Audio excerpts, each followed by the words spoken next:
I had been wanting to fly to the Isles of Scilly for a long time, but for one reason or another I hadn't been able to make the trip. This June 25 flight to St Mary's was made from Sandown with a full stop to fill up with fuel at Land's End, so I could make the flight back from St Mary's to Sandown without stopping. There are some short clips of en route video, but the main video starts on the ground at Land's End. I monitored the Bournemouth Airport radio frequencies as I passed north of Bournemouth airspace. Then once clear, I requested a basic service from Yeovil, Exeter, Newquay and Culdrose in turn. Culdrose finally handing me over to Land's End Tower for landing.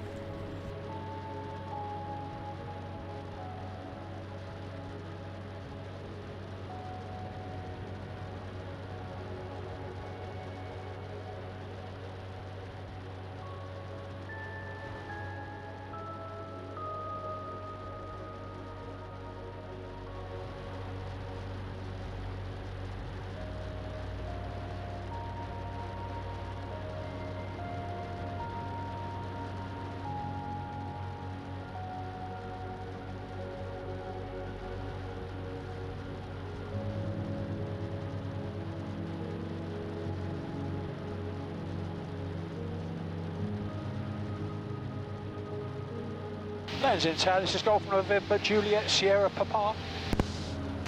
November Juliet Sierra Papa, Land's End Tower, good afternoon, Crossy Cottage. Golf November Juliet Sierra Papa, Jabiru J430, 1 PRB Sandown inbound to you. Presently, overhead St Ives, have information Quebec 1026. Papa 8, you have a basic service. If you set the QNH 1026, continue to follow the coastline down to report pending BRP. Set 1026, follow the coastline down and report pending visual reference point. Golf Sierra Papa. Golf Sierra Papa 8, from pending, expect a straight in approach from runway 16. Expect a straight in 16 from pending. Golf Sierra Papa. I lost the next section of video, so I made this short animation of the approach and landing at Land's End.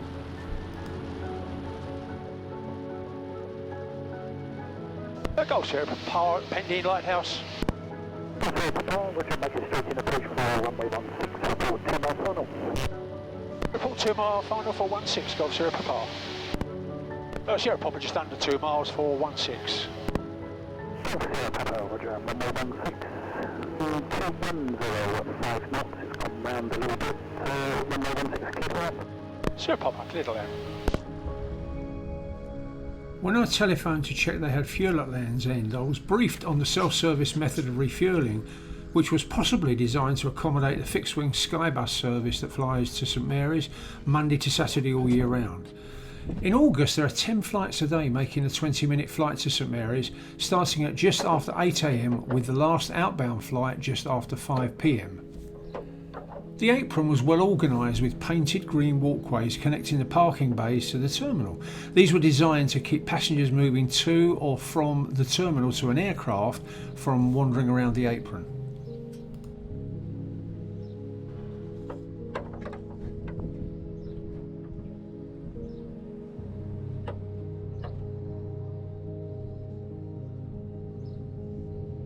I'm parked in Bay 3, which I've circled in red on the image of the main apron.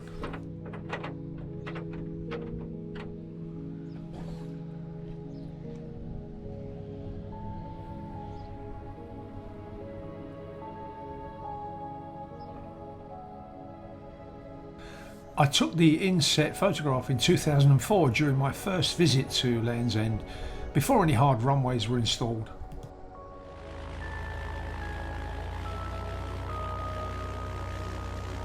Vacating Bay 3 to park on the grass where there's a bit of view of the terminal building.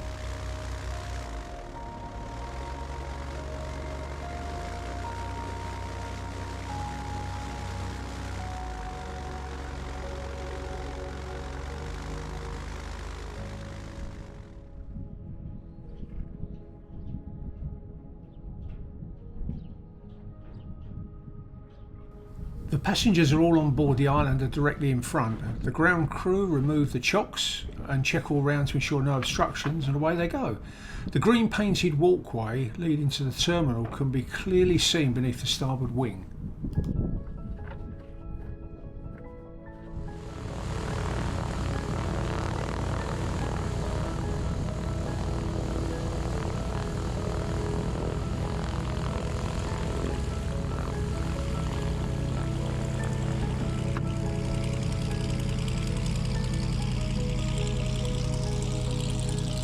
I couldn't find any airside photos, but I did find this one of the outside of the airport 21 years ago.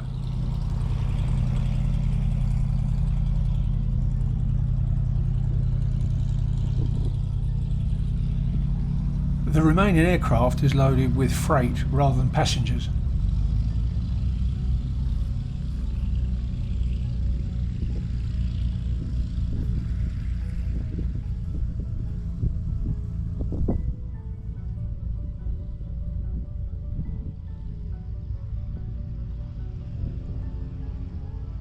I made a quick phone call to Scillies air traffic control just to check the weather, to be told it had improved from the earlier conditions, so the flight was on.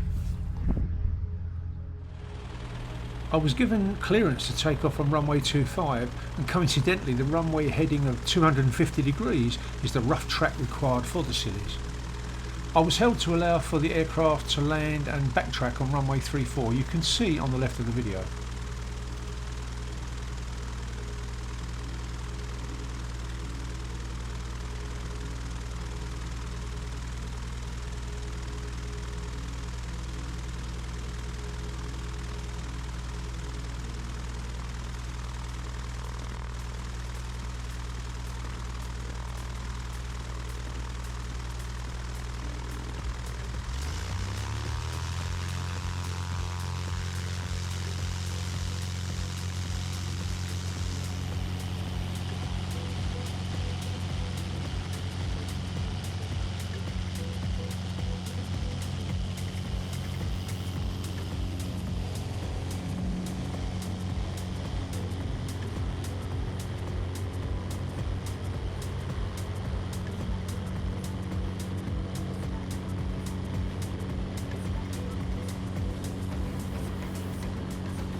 As I climb out, just to the left and in my 2004 inset photograph, is Sennen Cove, which is very popular with tourists.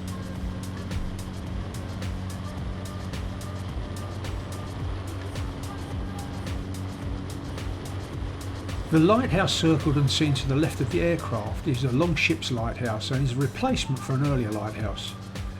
In 1869, Trinity House began construction of this replacement granite tower, which is just over 117 feet high, with technically advanced optics and lamps.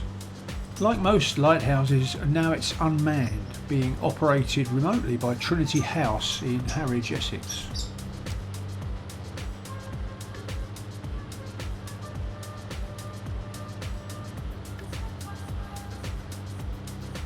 Once airborne, I informed Land's End I'll be flying at 3,000 feet and was GPS equipped rather than DME. It's 27 nautical miles from Land's End to St Mary's, which means about 20 minutes from brakes off at Land's End to brakes on at St Mary's. You can see the radio mandatory zone in place for flights to the Scillies from the surface to 4,000 feet, which means aircraft have to be in radio contact with either Land's End Air Traffic Control or Scillies Air Traffic Control. They asked me to call when I was 12 miles from Land's End, when they handed me over to Scillies Approach for a basic service into St Mary's.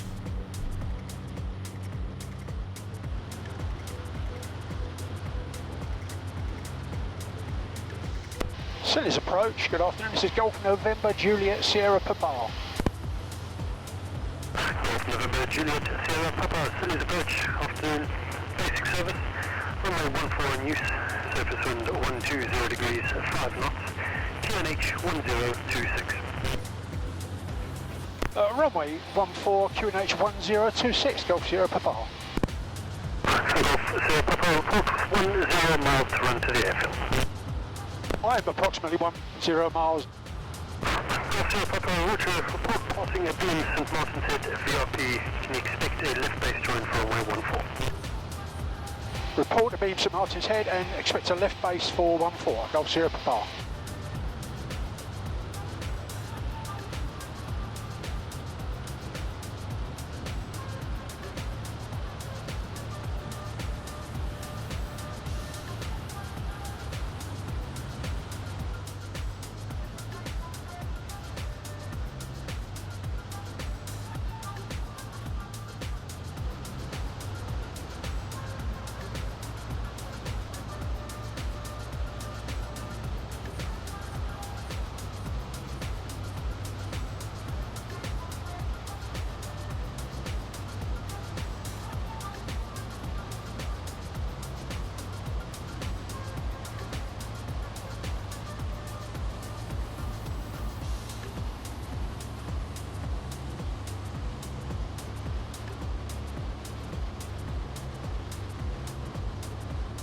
Sierra Papa, St Martin's Head, 1,000 feet.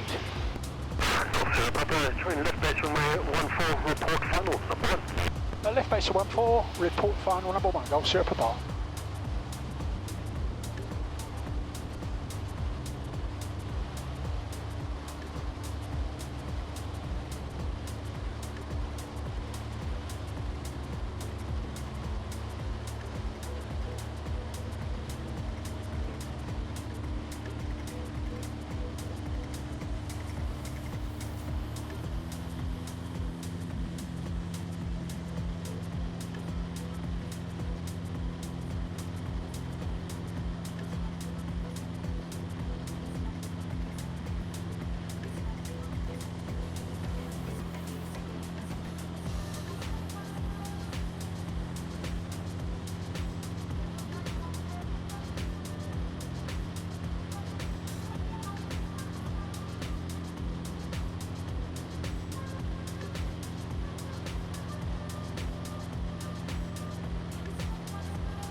The 250 foot high Halangi Down transmitter tower is a TV and radio mast providing TV and FM radio for the Isles of Scilly. There are also 2 dishes attached to the tower for digital TV.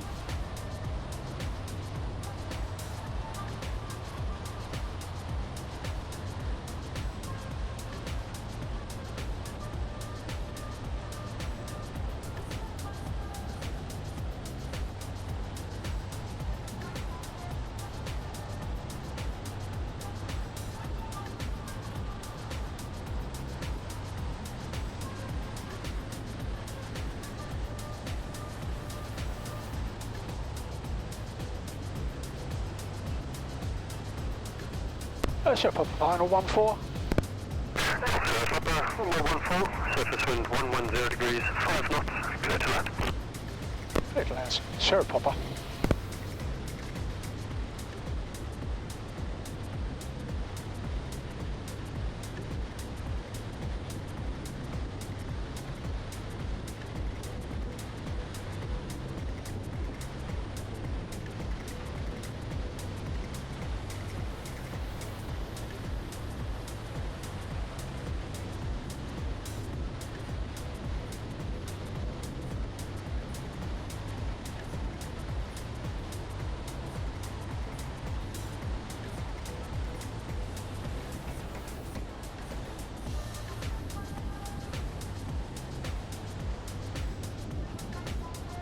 The GoPro does give the impression of being low and flat on approach, even when the approach angle is correct.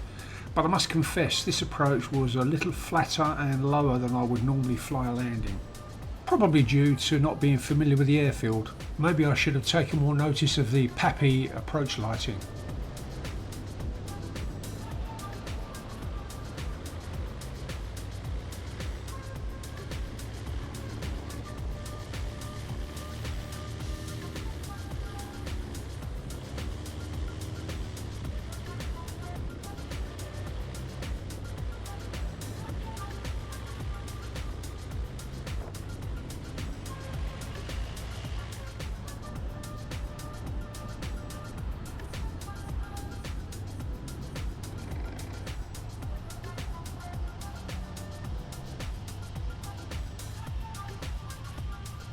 Papa 180 backtrack. 180 backtrack, Golf Sierra Papa.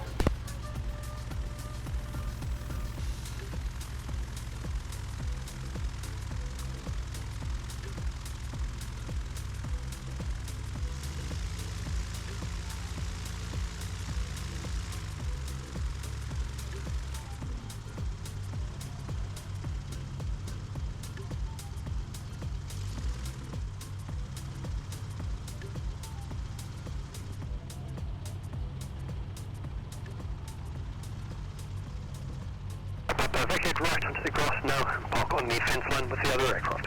Vacate right.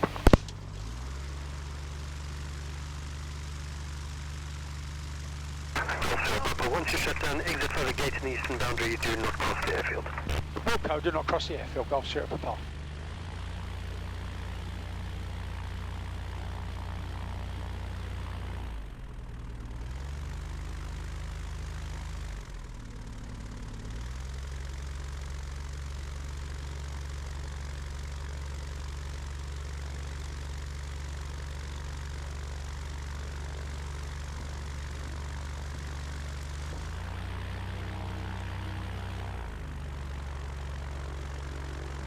Once parked, I passed through the gate just behind the lowered aircraft parking area where I took this video looking back across the airfield towards the control tower and terminal building.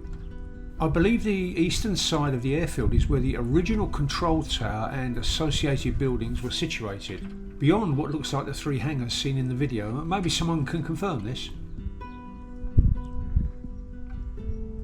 A black C in a yellow box seen at an airfield is defined as a position a pilot can report to an ATC unit or to the person in charge of the aerodrome. This building with the C looks like it was used as the reporting position before the present day buildings were constructed on the west side of the airfield. The 3 doors look like they would have housed airport vehicles, possibly fire trucks.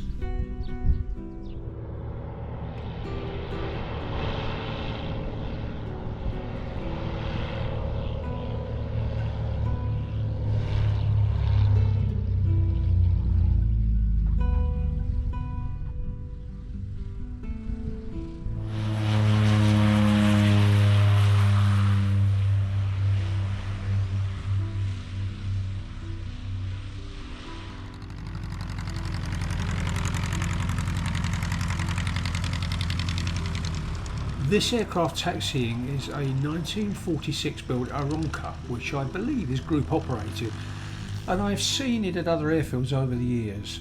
They did tell me they were going back to Bodmin.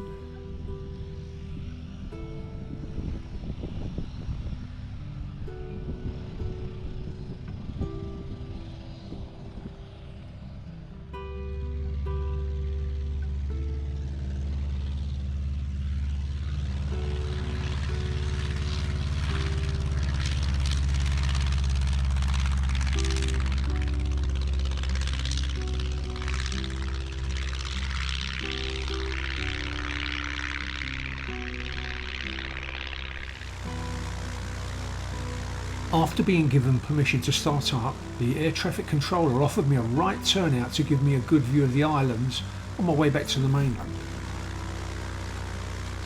Golf Sierra Papa ready for departure. Taxi 14, Golf Sierra Papa.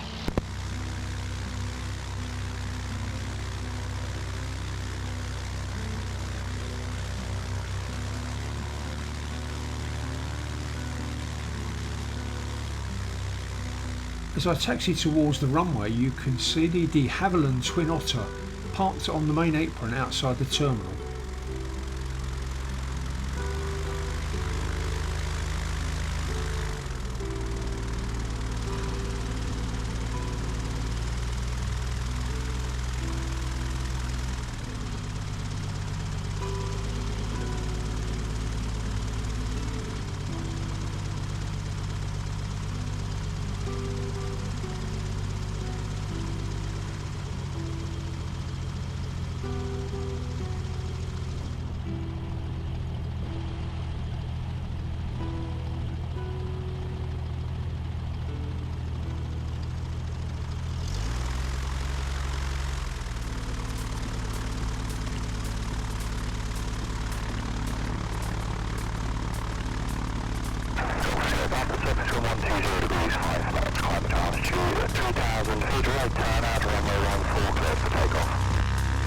Right turn out, Golf Sierra Papa, good ticket.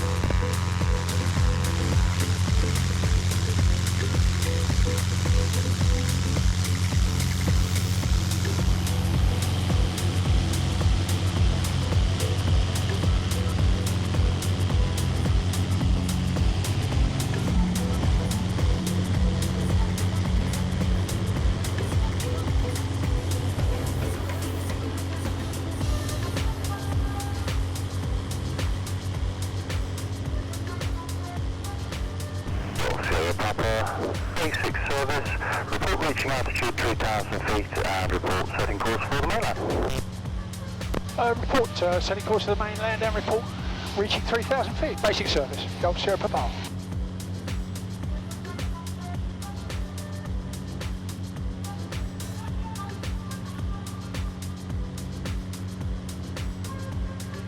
This inset chart shows my actual track leaving the airport and the 2 right turns that put me on the heading back to the mainland. After the first right turn, the island dead ahead is St Agnes, which is the southernmost populated island in the UK.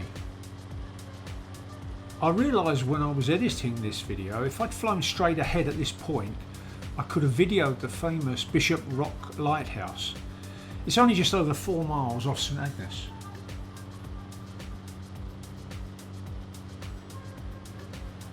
I've circled the 17th century St Agnes Lighthouse, which is in the centre of the island and has now been converted into living accommodation. When the first lighthouse was proposed, the then Governor of the Isles of Scilly objected on the grounds he would lose money from wrecks, there being less of them. It's easy to see how ships could have run aground on the Scillies before the lighthouses were built. Wikipedia shows a list dating 1305 to 1997. The archipelago is easy to spot from the air, but in a ship at sea level in poor weather, identifying the rocks would have been a lot more difficult. There are over 500 registered wrecks around the islands. This next right turn puts St Mary's on the right and Tresco straight ahead of the aircraft. The Tresco Abbey Gardens cover some 17 acres and it's home to around 2,000 specimens from across the southern hemisphere and subtropics.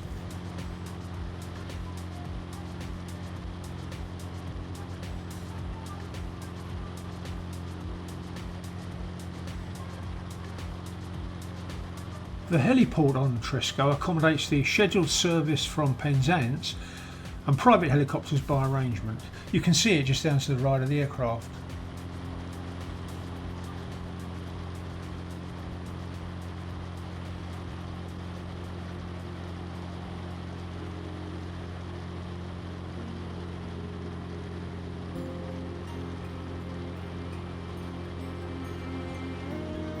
About here I adjusted my heading for the 20-minute flight to Land's End, leaving the Scillies behind me. It would have been nice to have stayed for a few days as there's a lot of interesting things to see on the islands. I think a week's visit would be needed. The problem with visiting in a light aircraft is, even though it's only 29 miles from the mainland, being stuck out in the Atlantic Ocean if the weather takes a turn for the worst, it could mean being stranded until things improve. Maybe I'll return by ferry to explore these beautiful islands, but for now I sadly have to say goodbye.